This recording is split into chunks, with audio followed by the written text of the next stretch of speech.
Mas Adipati. Ngaturaken salam taklih ugi katut. Ya Allah. Kenario gawe bumbung ngatenipun Kakang. Ning ora liwat pangestunipun Kakang wae murage tampan lho Yai. Sanget ing pamundi minggono kajuanan. Sarane akeh para prajurit kang padha sowan. Sira lungguh Kang Prayoga. Mangestuaken dawuh Kang Mas Adipati. Dawuh katinggalan cek nggonmu sowan. Pangestu kumurage ditampani jeri.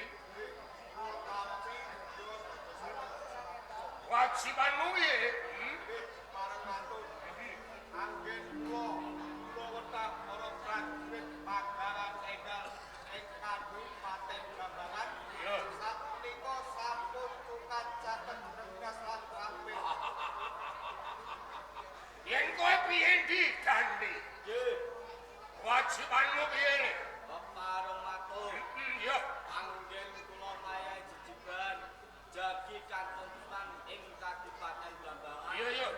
Samya sampun gemah limpah woh jinawe murah sandang pangan sato papan. Syukur bagus.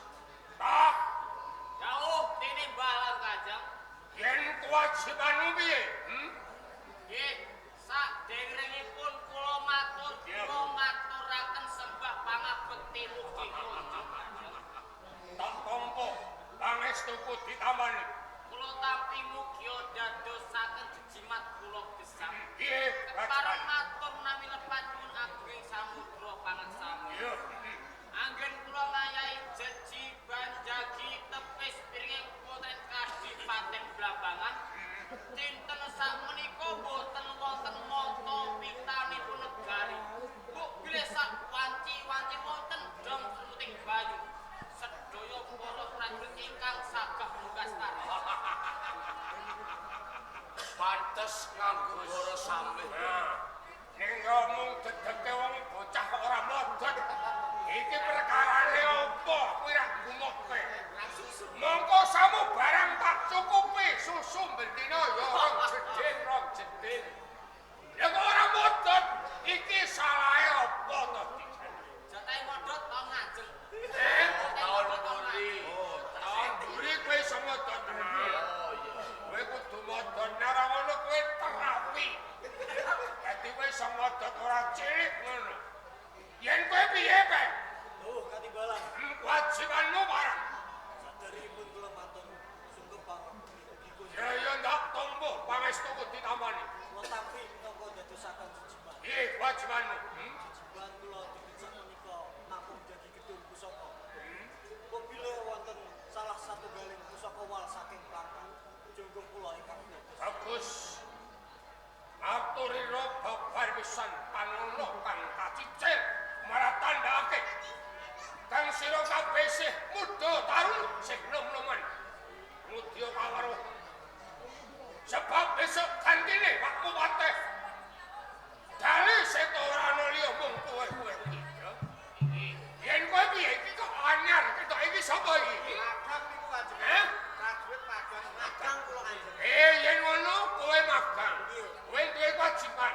Dereng dipari wajiban kula Kanjeng. Urung. Dereng nggih. Satu bilang kok ora tak wani kewajiban ini. Paten kula mari wajiban ngarit. Digladi dhisik. Digladi toto carane Blambangan kuwi kepiye? Ya, Ngoten nggih. diwene ngerti. Sebab Blambangan kira padha karo liya-liyane. Blambangan kuwi sawijining kadipaten kang babar pisan, ora tau nulat marang liyane ora tau. Bendina ditulat ning ora tau nulat. Iki Blambangan. Moh. Kok aku nulat marang pangantine liyan? Gengsi ya. Ini loh, Teh. Dari situ. Kau soto sebabnya siap kita tekake. Jroning pendopo agung Kadipaten Blambangan. Sebab pancen pun Kakang kepengin ngajak timbangan kawan silat. Ngenani komprange gambar Kaprameswara. Coba pikir. Pun Kakang kuwi wis Joko Kasep. Cacat umurku ki wis pira? 87. 87 pomo digawe 90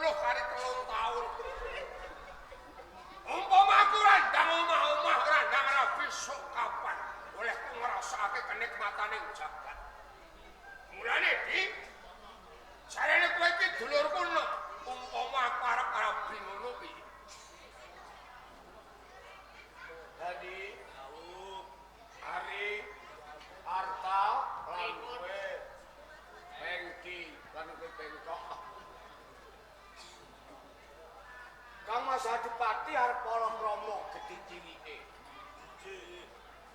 Ning kaya-kaya ewu kowe pambudi merga umure wis rada tuwa.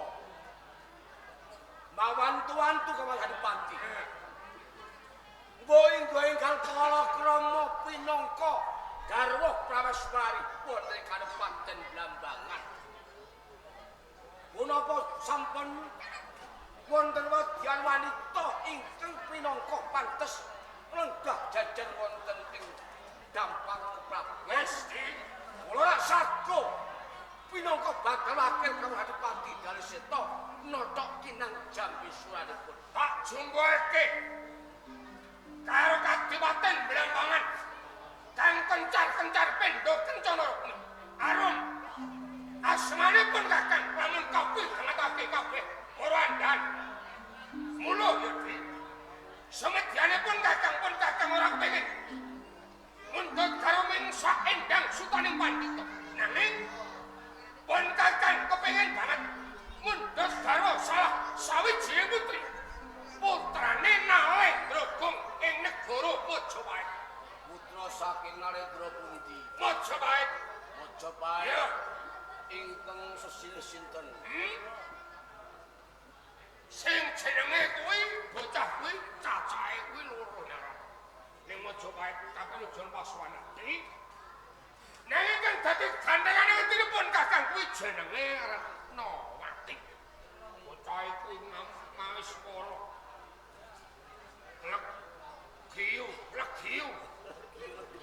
Lagi terus Ayune kuwi entek-entek ora kena digambar. Rumangsaku pun Kakang kawula lenggah jajar karo Retnawati. Sorak ing para kawula lan santune Kadipaten Blambangan. Mesti padha sorak namun Adipati Minanggali mangkara. Junjung marang derajate Kadipaten Blambangan. menika dua kalesan.